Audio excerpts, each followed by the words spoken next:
What's up, everybody? This is Brad, and it's time for my review of The Legend of Zelda Tears of the Kingdom. And I promise I'm going to try to keep this as short and sweet as possible. I say that every time, but I try. Anyway, a little while back, a couple days ago, I actually finished this game. At least I beat the final boss.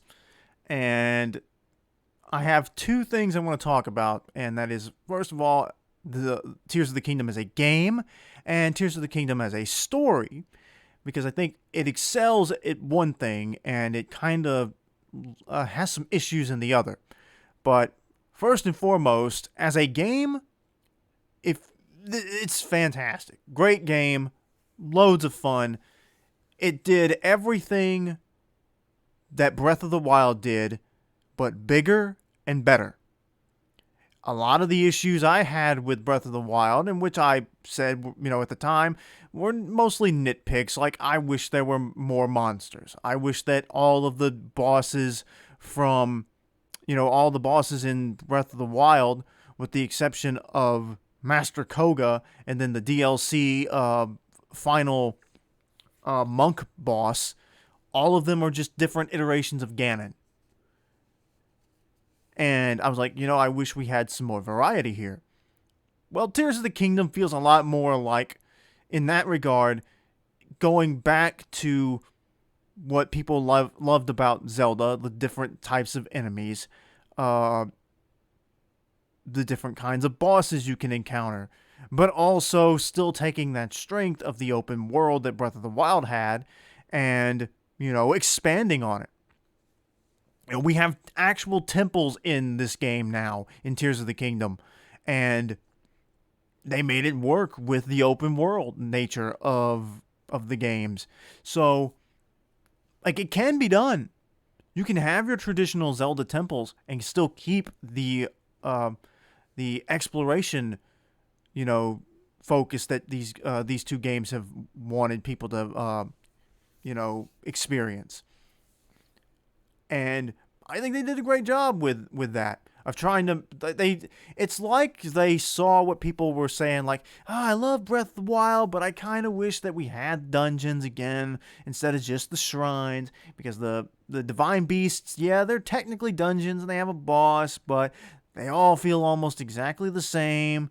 And I get that, and I agree with that, even though I enjoyed playing through those. And when you get to, there's a certain part of my playthrough of Breath of the Wild, and you'll see as it's being uploaded, that I got stuck in some of those, the divine beasts, where you have to, move the divine beast, get it at a certain angle, and everything. Like, you can get stuck in those things if you don't know what you're doing.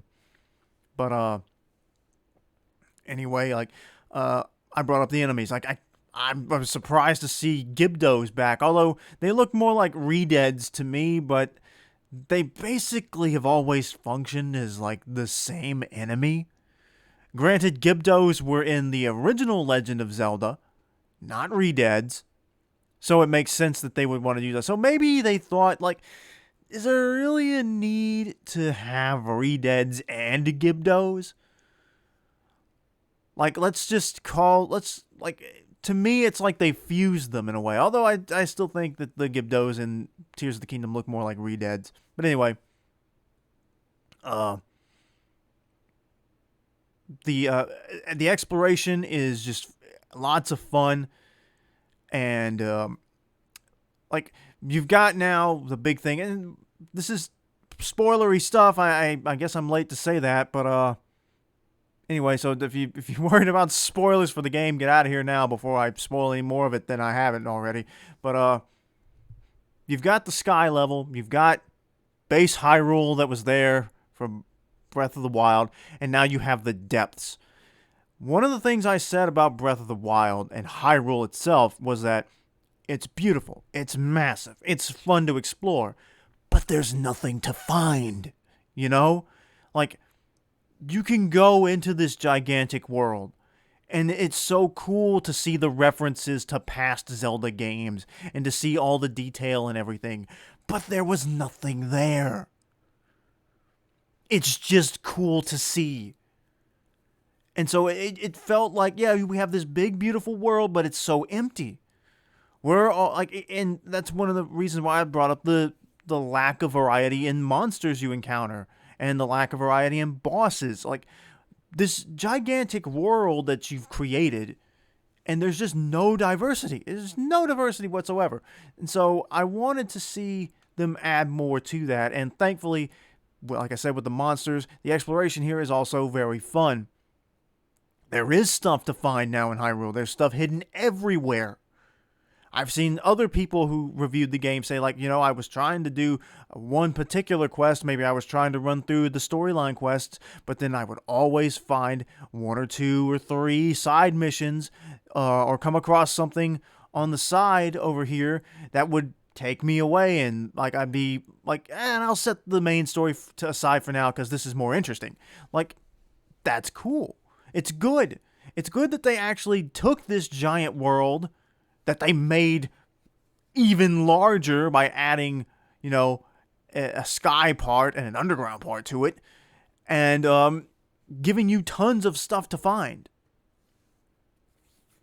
So, like, there are caves everywhere, and that's not even counting the gigantic chasm of darkness that is the depths. I mean, to speak on the depths real fast, like if they were aiming to make it very creepy to wander around there, they succeeded. You can't really see much of anything there, and I mean you've got to be careful. You can wander upon a boss enemy down there, an overworld boss. Let me put it that way, and like find yourself in trouble. So, like I said, to sum that up, as a game, it's wonderful. Even the weapons, durability thing that people were so worried. People hated that the weapons that you find were so fragile in the first game. And the funny thing is that the weapons are even more fragile in Tears of the Kingdom, because after the uprising, or the upheaval, that's what they called it, never mind. After the upheaval and Hyrule Castle is floating in the sky, all of the weapons, all your base weapons that you can find in Hyrule are tarnished and ruined. So they're even weaker than they were in the first game. But with the Ultra Hand ability, or the Fuse ability, whichever one, I think it's Fuse, whatever. With the ability to fuse your weapons together and fuse them with just random items like rocks and boxes and plants, you make the weapons stronger than they would have been in the first game. So they added a little bit of a tweak to that to make it better, so that your weapons don't break as often anymore, but you've got to play around with the new feature in order to get that. I wish I had thought more about that early in the game. I didn't use the fusion ability that much, and I wish I would have. But I keep checking my time, make sure I'm not talking too long. But anyway, so yeah. Great game. Now I want to talk about the story a little bit, because it is very, very confusing.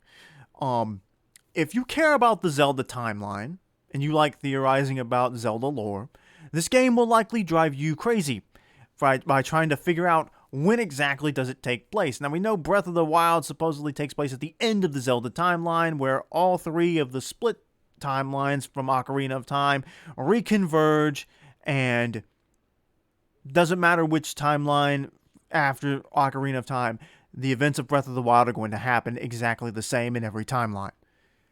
Now, Tears of the Kingdom, of course, takes place after Breath of the Wild, but Zelda is, spoiler again, Zelda, at the very beginning of the game, which, by the way, is a great beginning of the game, is flung back in time, thousands of years, to the founding of Hyrule, where we find out that the Zonai and the Hylians founded Hyrule together through King Rauru and Queen Sonia. Now, people have been trying to figure out what era is this in which Hyrule is being founded.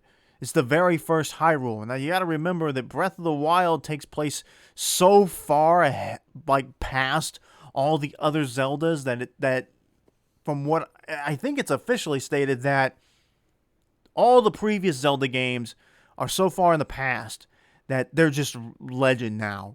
They're myth. Not that they maybe didn't happen, although I have my own idea for how the Legend of Zelda games should be interpreted. I've talked about this before, I think. But the way it seems to be set up is that um, I think that everything that happens within the Breath of the Wild Tears of the Kingdom story takes place still at the end of the timelines. Like, remember, Hyrule doesn't exist anymore in Wind Waker. It's below the sea, destroyed, flooded forever, to be forgotten in time because, remember, the king of Hyrule then, who was from that previous era too, had wished for him, Hyrule, and Ganondorf to be drowned by the gods, to be forgotten, and let the future, have its own course. My theory is that Sonia and Rauru founding Hyrule takes place after all of that. It's a new Hyrule, basically. Because remember, Skyward Sword says that the Hylians predate like the Rito and the Zora, which I don't really understand how Rito and Zora can coexist because Wind Waker tells us that the Rito evolved from the Zora when the Great Sea came to be. So Rito and Zora should technically not be able to exist, but they do continue to. But the Zora continue to exist in the timeline of Tears of the Kingdom. I mean, Jesus, Twilight Princess. So if the timelines do converge, then that would make that possible. The Rito would just somehow manage to appear anyway, and the Zora would survive despite the Great Flood, which always seemed weird to me that, in this world where it's now just a gigantic ocean with just a few islands, that's the world. How did these water-breathing, sea-based people not survive and thrive in that world? And all I can guess is because the Great Sea was filled with monsters that it wasn't safe for them in the water. They had to learn how to get out of the water. And in this case, I guess they developed the means to stay above it. Now they don't need the water. Now they command the skies. They're completely above the water. So before I get off on another tangent, that's what I think. I think all of this stuff takes place way beyond any of the other games in the timeline. But the thing that bothers me about it is that it feels like in some aspects of the story for Tears of the Kingdom, they just ignored parts for Breath of the Wild. Like, the sacred beasts are all gone. They're nowhere to be found. The guardians have all disappeared. And it's just such a weird, think about it this way. The game, again, spoilers, heavily implies, they don't necessarily, I don't think, directly say it, but Rauru and Sonia are basically Zelda's great grandparents. I mean, really, from thousands and thousands and thousands of years ago. And in the past, both of them die.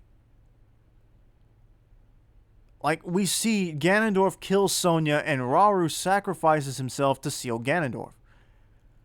How the hell does Zelda even exist? We're not told or shown that these two have had a child at any time before Zelda showed up in the past. How does she exist? Because it's implied that, from what we see in the bottom of from under Hyrule Castle at the beginning of the game, the murals on the wall dictate everything that happened in the past. The Sealing War, or whatever they called it, and the Imprisoning War. That was it. Yeah, because they tied it directly back to the imprisoned.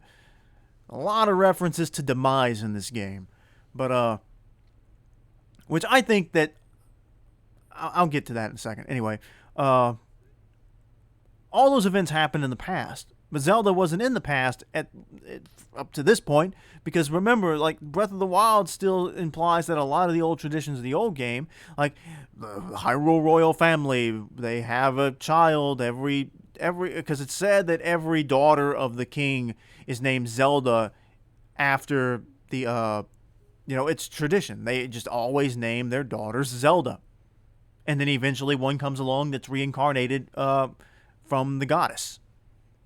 So That seems to have been thrown right out, I guess. I don't know.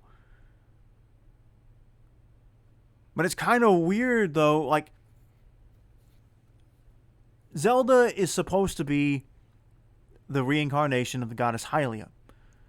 But she gets her light powers from Rauru in this game, and her time powers from Sonya, which seems kind of backwards to me.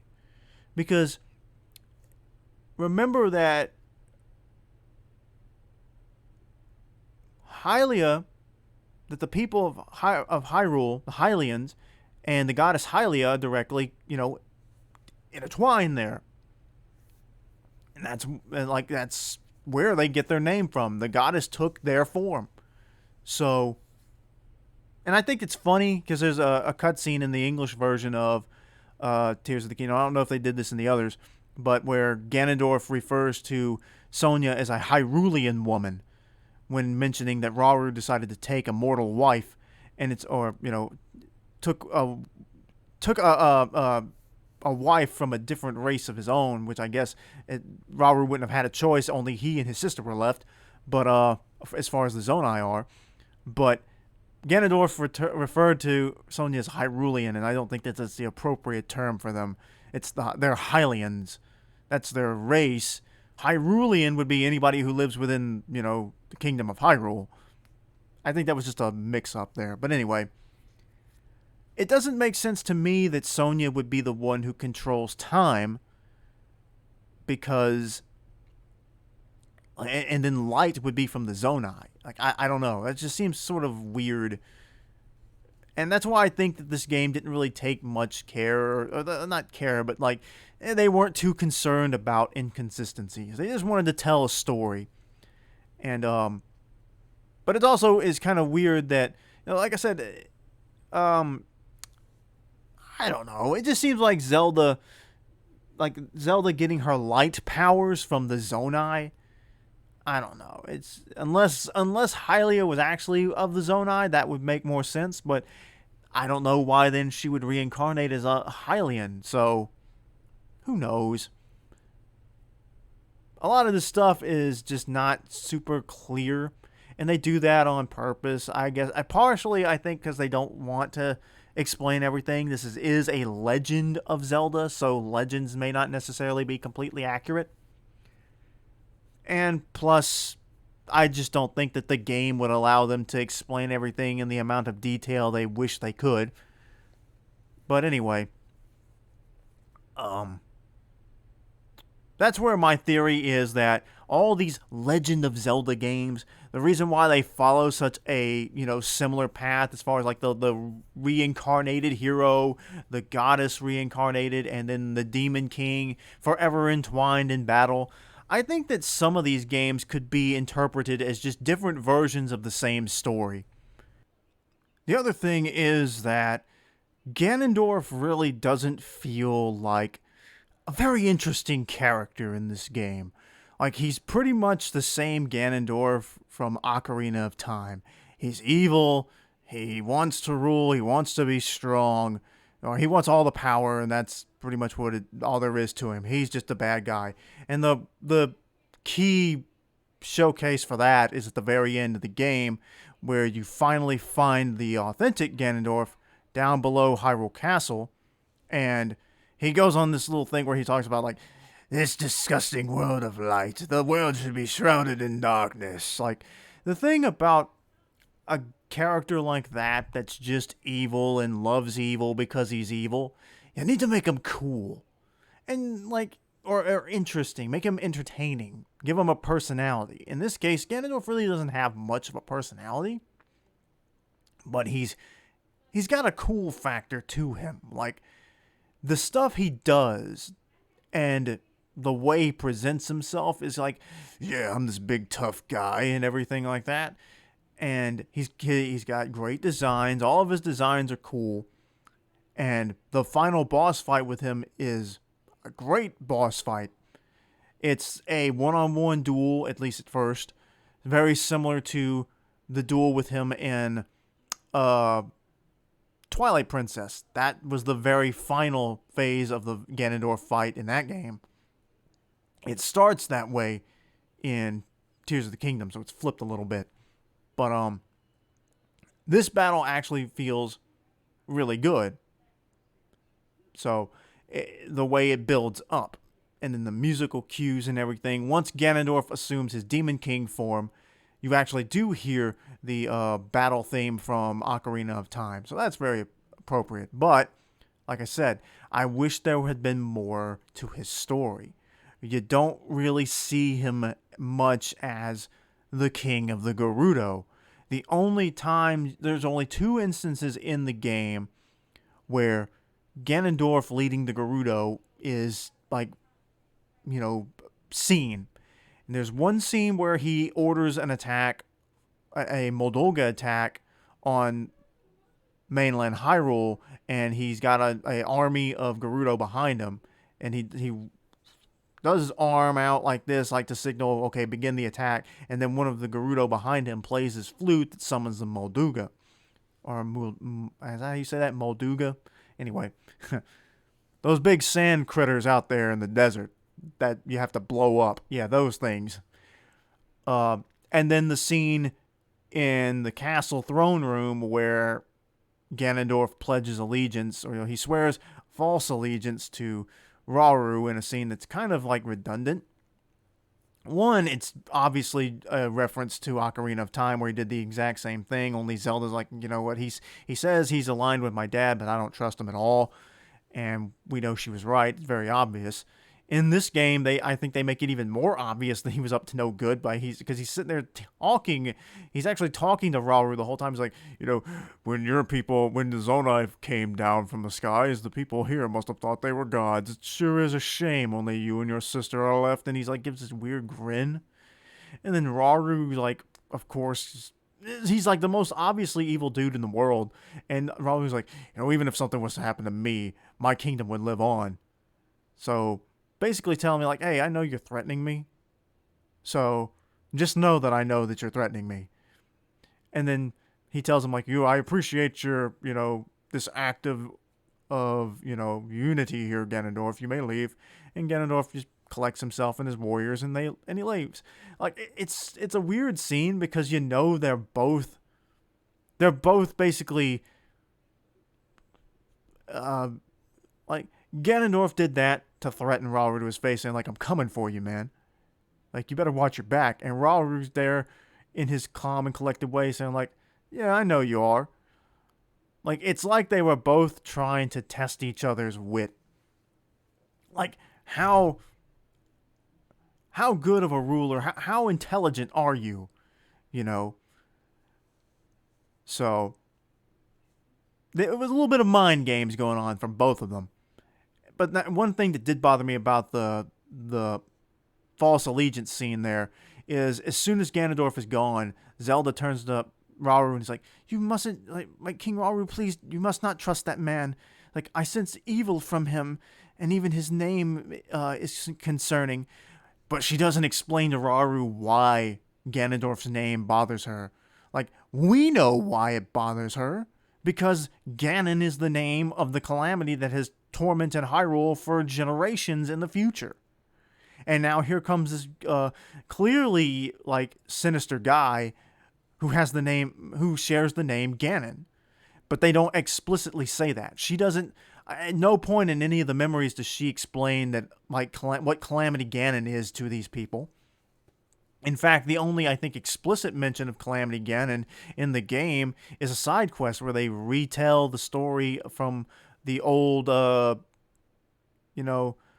Great Calamity War from like the 10,000 years prior to Breath of the Wild.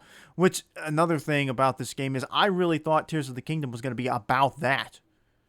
I thought we were going to get to see this great big battle where Calamity Ganon first appeared. And the Guardians and I thought we were going to see this. Granted, we did get to see the origin, although it's only in the post game, I think, that they give you that key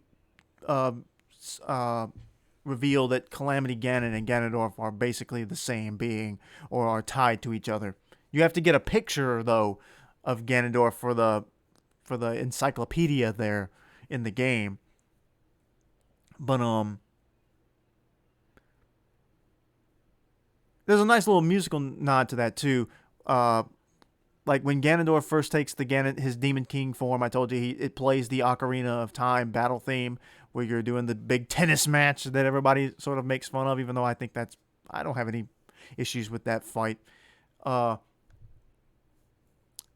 Once Ganondorf hits the final phase of that fight, once you get his health, that extra long health bar is a great visual though. It's so funny.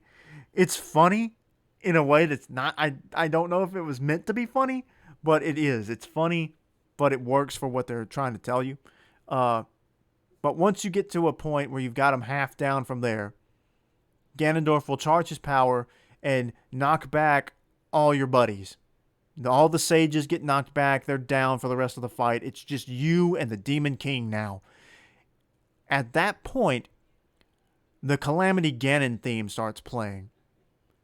So you get to hear a new take on the Calamity Ganon theme there. And so that's your, there it is. There he is. It's Ganon. It was all Ganon all along. Although they never do explain why the energy around Hyrule in the first game was called Malice, but in the second game it's called Gloom. They have different effects, but there's no explanation as to why that changed. But anyway, the final battle with before I get into the final battle, the final battle, I want to throw this piece of advice out there. If you're playing this game, do the Wind Temple first. Get Tulin's ability to the Gust ability. That will help you get around more. It's the one ability that actually affects your ability to travel. The rest are pretty much just attacking moves, more or less, or defense moves in some way.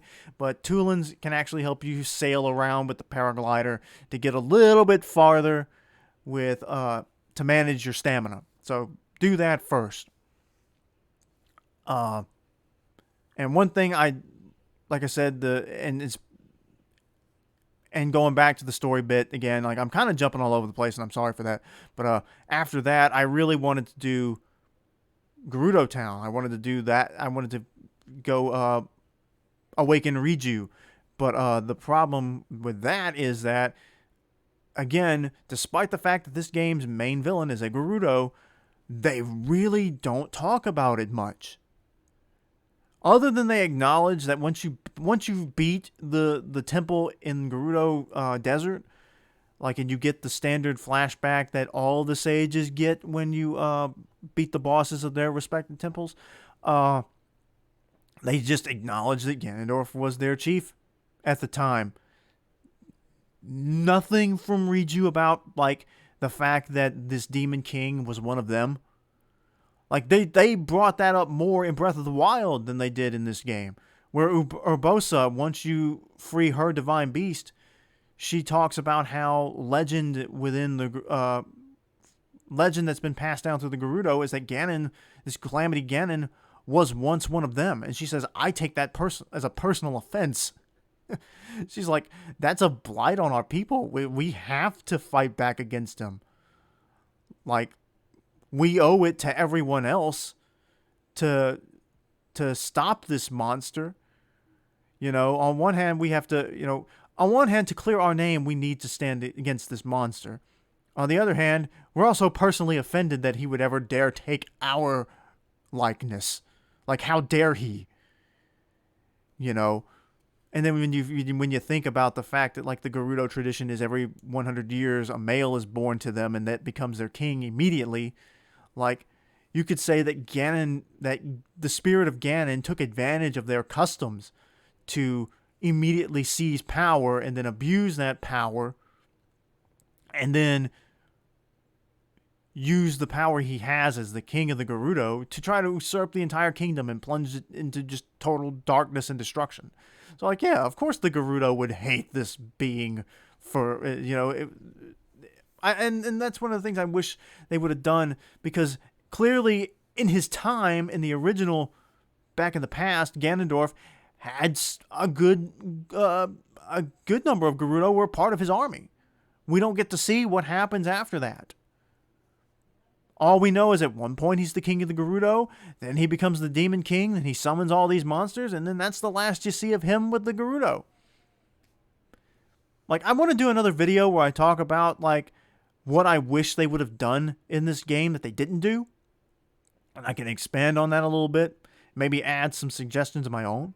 But, like I said, ignoring the continuity issues with the game as far as trying to figure out how the timeline works, I think that the game itself is fun. I think if you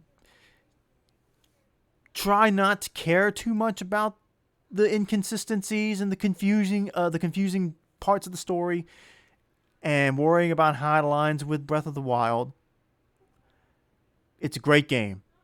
You'll have fun when you play it. I think that the story, even if you just view this as a contained story where nothing outside of it matters, you'll still enjoy it. The only things I wish is that the story had been a little bit more. Like, that's my only real criticism of the game. Because, like, and to get into the final battle before we stop, like, the Link, Ganondorf, like, the dueling philosophies there, where Zelda sacrifices herself. She swallows her secret stone, which I hate the term secret stone, by the way. It's like they didn't even bother to come up with a term for these powerful orbs. So they just said, it's a secret stone. Okay. And that's the best they could do. Also, the lack of the Triforce. I hate that the Triforce isn't even a part of the story at all. Like, you have Link, Zelda, and Ganondorf all together again. No Triforce. Where is the Triforce? Anyway, Zelda as a dragon sacrificing herself so that in the future the world can be saved. I mean, the dragonification is effectively a form of suicide in this game. Or it's taken to be that, because when you become a dragon, you lose all of your memories and you have no sense of who you once were. So it is a form of suicide. But Zelda did that so that the Master Sword could restore its power. It was a completely selfless act that she did. She was willing to remain a dragon for the rest of her life, an endless life. She would never regain her form. They imply that this is not like a reversible thing. Like, you gain eternal life, but as a sacrifice, you lose everything you are. And then to compare that to the end, once you beat Ganondorf in his Demon King form, he gets desperate and is like, you know what? I don't care anymore. I'm going to eat this secret stone and become a powerful dragon and destroy everyone. And it seems that even though the dragons don't remember being who they were, the dragon, the nature of the stone and their internal power is amplified even greater by the secret stone when they eat it. So Zelda, a being of light, becomes the light dragon. A dragon of, I guess, just pure light energy. And Ganondorf becomes the demon dragon, a dragon that exudes, just pouring with just demonic energy. Like, Ganondorf's dragon form is much larger than Zelda's. Zelda's pretty much the same size. Zelda's a massive dragon, too. She's pretty much the same size as the other three dragons that are based on the three golden goddesses. But Demon Dragon is huge, and I was a little bit annoyed by the fact that he wasn't called, like Demon Dragon Ganon or something like that. Or Dark Dragon Ganon. But then, like, I remember, like, well, he lost who he is. He's not Ganon anymore. He's just a demon dragon. The same reason why they call Zelda the Light Dragon. They don't know. All they are dragons now. He's not Ganon anymore. I mean, physically, yes, but, I get why they couldn't call him. It wouldn't make sense for him to just be a different version of Ganon. So, because he has no recollection of that. Anyway, the final battle is really cool, and it's really good. Like I said, the best way to play this game is to try not to think too much about Breath of the Wild. View this more as like Breath of the Wild was the beta version of Tears of the Kingdom. And that's why so much stuff changed. That's why there's some inconsistencies. And I think that's okay. Plus, I think that like the Zelda timeline, like Nintendo themselves have said, like the timeline is fluid. Like it will, and they even alluded to that thing about like how legends can sometimes be, incorrect or inaccurate, and there may be different interpretations of certain legends. Like I like to think about like King Arthur and the Knights of the Round Table. I'm sure there are all kinds of different, or you know what? Look at like Disney. Look at how many different iterations of like different stuff that Disney themselves have made of their own properties. Let alone the studios that like there were like 3 different Pinocchio movies that came out last year, and that's people have referenced Pinocchio forever. Like there's a Pinocchio in Shrek. It's the same sort of thing, but there will be like different little pieces and stuff and different interpretations of it. Like Disney's Little Mermaid, the mermaid lives happily ever after. In the original actual story, in the original fairy tale, no, she doesn't have her voice stolen with magic. No, her tongue is cut out and she dies at the end. So there you go. So I think that Zelda lore debate is fun and it's interesting. And you can come up with some cool theories, but at the end of the day, it really doesn't matter. And people should kind of take the timeline and only have fun with it. It's Nintendo themselves even said not to take the timeline too seriously. It's purely just for the fans to kind of have fun with. And like I said, I think that like some of the reasons as to why, yeah, you could go with the theme of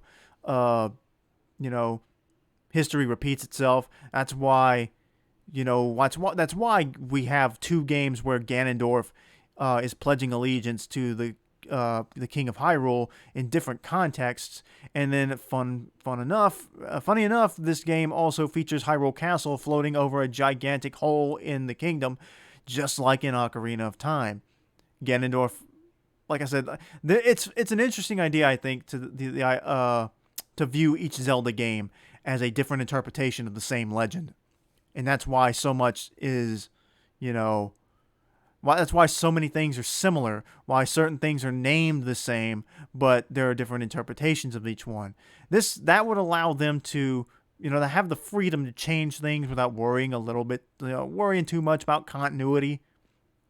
And just like, hey, if you don't like the way that the story of Tears of the Kingdom plays out, well, maybe the interpretation of this Zelda tale from Ocarina of Time makes a little more sense for you.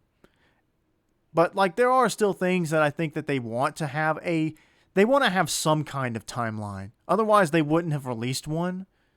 But I don't know. Anyway, I've talked way longer than I wanted to again. But yeah. My minor gripes with the story.